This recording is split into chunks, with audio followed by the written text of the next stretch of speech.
The plague victim is a very nasty character. If you think about anyone that would have had the plague back in the day, it's not a very pleasant look. So this was a great makeup to try and come up with something that was diseased and ravaged. Moisturiser again sometimes will interfere with the products. This is brilliant stuff. This is called Fix Plus. So you can just lightly spritz that over the person's face. It's great for when they're taking the makeup off as well, because it just makes the skin feel super comfortable. The M.A.C White Face and Body just gives a sheer wash of colour with a slightly waxy sort of finish to the skin, so it looks very, very realistic. Make sure that for the plague victim, any areas of skin that are exposed should be the same colour as the face. So just a very light wash of the product is all that's needed to start off with, and it can be built up a little bit later depending on the character. It's a good foundation, you know, it's very fluid, so it will go in and around any hair. Bone maybe, you can go over it. It's a good idea just to lightly sweep some of this colour over the eye. You can do the ears, you can do the neck. The M.A.C sculpting powders in shadowy, soft shadows along the cheek, shadow around the eyes to make the eyes look more hollow. This has to be done really with a brush. You literally need to just lightly tap it to get the colour on. You just start from almost where the ear is, and then just start to push that product. I almost like to sort of like flick it up so it hits the cheekbone to create a more of a sallow cheek, and it really depends on your character as to how far down you take that. This is good as well for sort of like if you want someone to look a bit more skeletal. You can define jaw, so I'd initially start off very light, sometimes shading from the eyebrow around the eye can create that tired, sunken look. Powder can be used to accentuate, you know, any natural lines. You can make the nose look more broken, more thin. We need to get the character to look very raw around the eyes. M.A.C basic red paint stick with a soft fluffy brush is perfect for this. Buff around the eye area, and it's really important that you're doing both the top of the eye and also the underneath of the eye. I think the mixture of that little bit of brown with the red is perfect. You don't want a lot. And we're just going to lightly sweep that over the eye. This part here is good for your plague victim, is to make that look more red. So you can take that quite low. You would have redder bits around the outside, also on the inside of the eye. And I've just tapped it using that same brush. You can actually use your fingers for this to actually start to do like just the base of kind of like sore areas where you think the sores would traditionally be, which is usually around the mouth.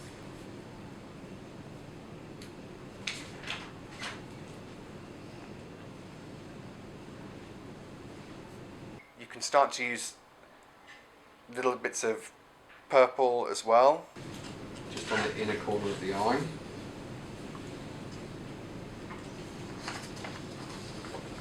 You can actually use that to enhance that natural sort of like tired crease where we put the brown before and a little bit of the red. Turn that into a little bit of bruising just by quickly stippling. And I think actually random placements of colour work very, very good for characters. And using the red chromographic pencil, you can add little dots using the actual pencil itself around the skin to create almost like boils, welts, kind of like that rashy kind of look. And this can be taken down onto the neck as well. Your fingers are really good tools. So even if you're dotting on with the pencil as I'm doing, what I use is just the tip of my finger. I don't rub, I just lightly press that. Press and roll just to work that into the skin so it looks a little bit more real. And the good thing about the pencil is you can get it right underneath the nose and enhance that red. Kind of like lips. One of my favourites is to use the airbrush paint in ochre. You know, generally just to enhance that kind of really diseased kind of look to the skin. So the ochre's kind of good for sort of like around the eyes, around the nose, sorry, a little bit on the kind of lip, you know, where wounds would have seeped in, but also on the skin itself as well, to create different textures, different effects on the skin. And again, just with your fingers, a tiny little amount, just sort of like dabbed in, just to break up what we've done. It's good for basing bruises as well. You can use a product called Duo Adhesive, and you just squeeze small little blobs onto the skin to create more realistic three-dimensional boils. Once these are dry, after a few minutes, you can edge around the glue with a little bit of red just to make it look like a pimple. And the great thing is it rubs off in seconds. You know, a little bit of warmth and it will come off. And I like it because even though it says it dries clear, it does look a lot more waxy. Easily comes out of hair as well.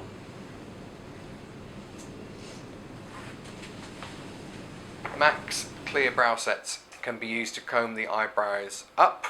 That's easily done by going against the actual natural grain of the way the hair grows and just leaving that product to set. And then push up. This will really help to intensify your character. Just going to go with a little bit more red, just look up for me, just to intensify that colour underneath the eye.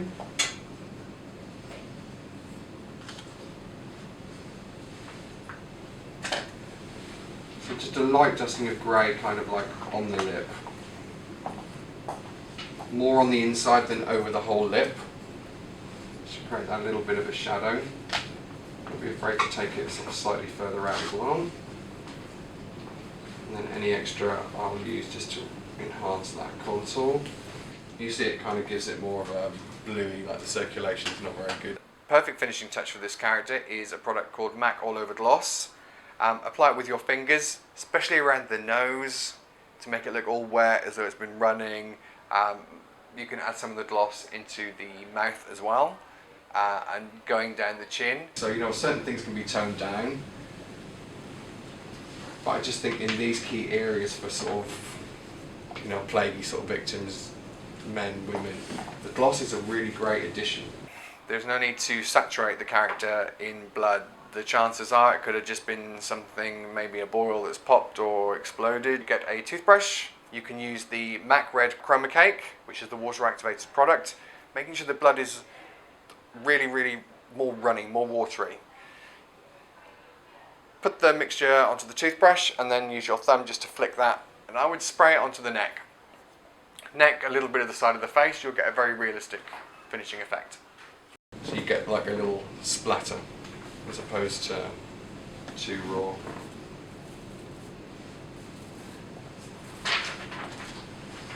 But that's maybe a little bit too extreme for this particular character.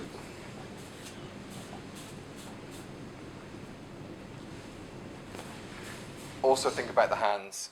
You can use the shadowy sculpting powder with a brush to hollow out and extend the fingers. Just with a small thin brush, just gently shade in between each finger, in between the knuckles, to make the fingers look a lot more skeletal.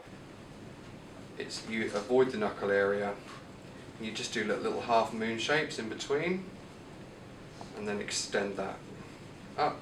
You can also use it as Rachel's done, kind of like on the nails, skin around there to make the skin look more dirty. And I probably would say that might be the only time whereas you might want to get in some black. And add some of the ochre, the red and the purple stippled around the hands just to create that really diseased, complete look to your character. Then a little bit of white, if need be, can just be used to accentuate the dark. If you want them a little bit more boning.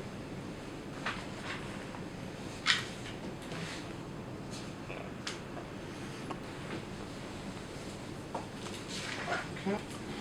That'll do for the time being.